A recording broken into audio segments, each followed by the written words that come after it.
His second option, that's not too bad at T. Higgins as well. So you're talking about production. If they can figure that defense out, it'd be hard to discount what they're capable of doing, you know, for years to come. Stephen A., let me just reiterate the question because we had the phenomenal marching band going. Thank you. Appreciate that.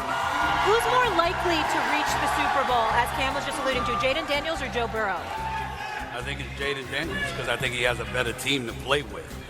You know, you talk about if they could get their defense together. Well, you know what? If I go to Hair Club for Men, my airline would be 2 feet forward. I mean, there's a lot of ifs. You know what I'm saying? I mean, what the hell does that mean? Their defense is sorry.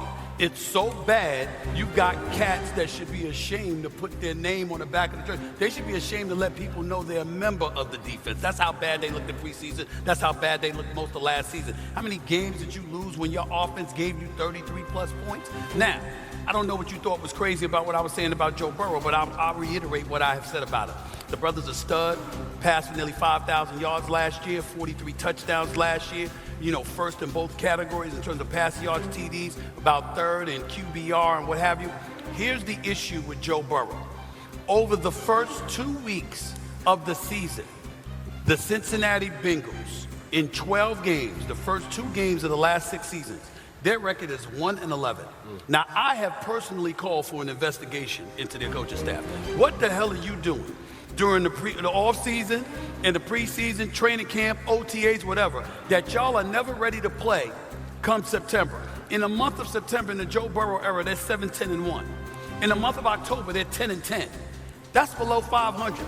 So they really start balling in November, December, and what have you. What Joe Burrow has to do is make sure that they start balling at the beginning of this season. You got to show up and make sure that y'all ain't in an 0-3 hole like you were last year or 0-2 hole like you were 3 other times in the last 5 or 6 years, okay? Because we know what the brother can do. We know how spectacular he can be with throwing the football as the quarterback for the Cincinnati Bengals. But you're the one that said Jamar Chase needed to get paid. T. Higgins needed to get paid. Trey Hendrickson needed to get paid. And the Cincinnati Bengals went out and they paid all of them. So now it's on you. You're getting $55 million a year. You did beat Patrick Mahomes in the AFC Championship game and went to a Super Bowl back in 2021. We get that. We know what you can do. But that don't mean you don't have to do it. And I'm looking at Joe Burrow and I'm saying, you know your defense stinks. Yep. You know what you're going to have to do. And by the way, you'll still make the playoffs despite how trash your defense is if you show up the first 2 or 3 weeks of the season. That shouldn't be too much to ask. You can't lose 16-10 in the season opener the way that you did to New England last year. Yeah. That can't happen. When I look at, you know, Jayden Daniels, man, a phenomenal talent.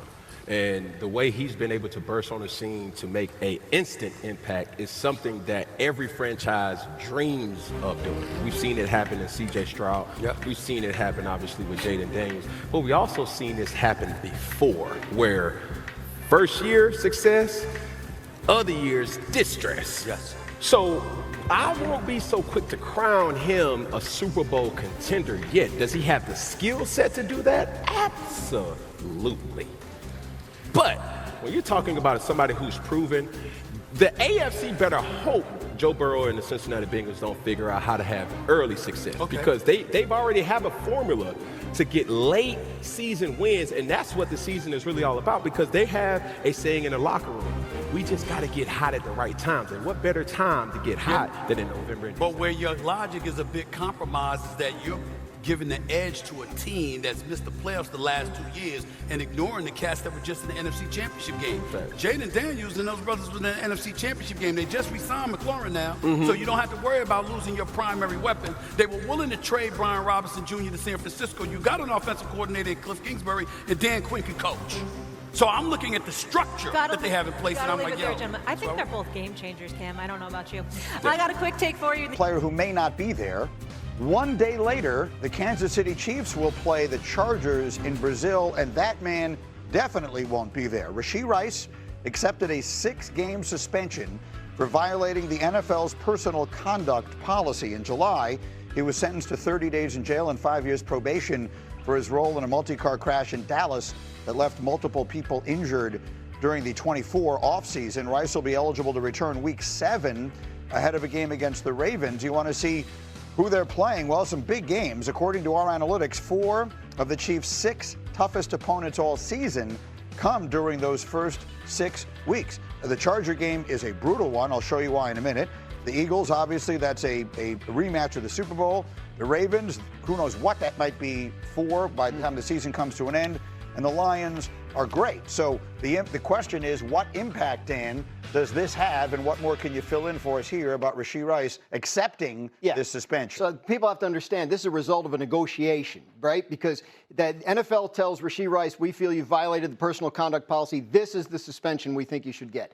And he says, well, no, I think it's, and the NFLPA helps. And so they get to it. They had trouble getting to a resolution. So they set a September 30th hearing date for an arbitrator who was going to rule on it. But they continued to negotiate, and they finally got to a point where he accepted 6 games.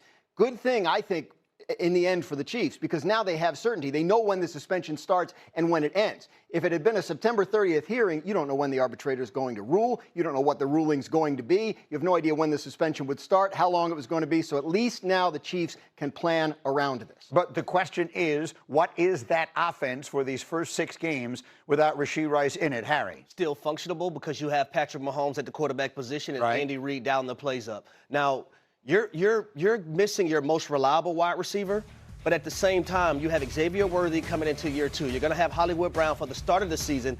I like the young cat Tyquan Thornton, who's another deep ball threat that can take the top off the defense. And then Juju Smith-Schuster, he's a savvy veteran. They're going to be okay, y'all.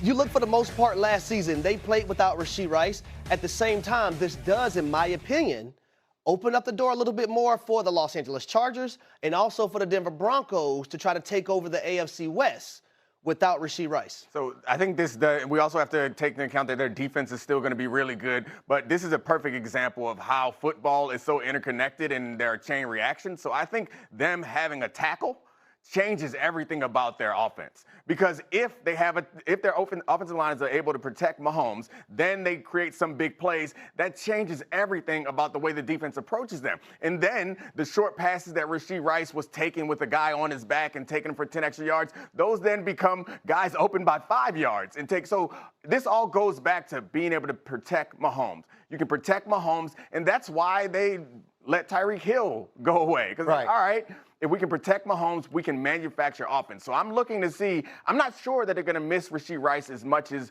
we think that they should, because they'll be able to protect Patrick. And it's worth noting that the Chargers, their week 1 opponent, lost their outstanding left tackle to a season-ending injury. So while the Chiefs are beefing up there with a first-round pick and Josh Simmons, the Chargers have questions to answer. That's Rashawn Slater from Northwestern, who did a patella tendon or whatever it was in a practice in July.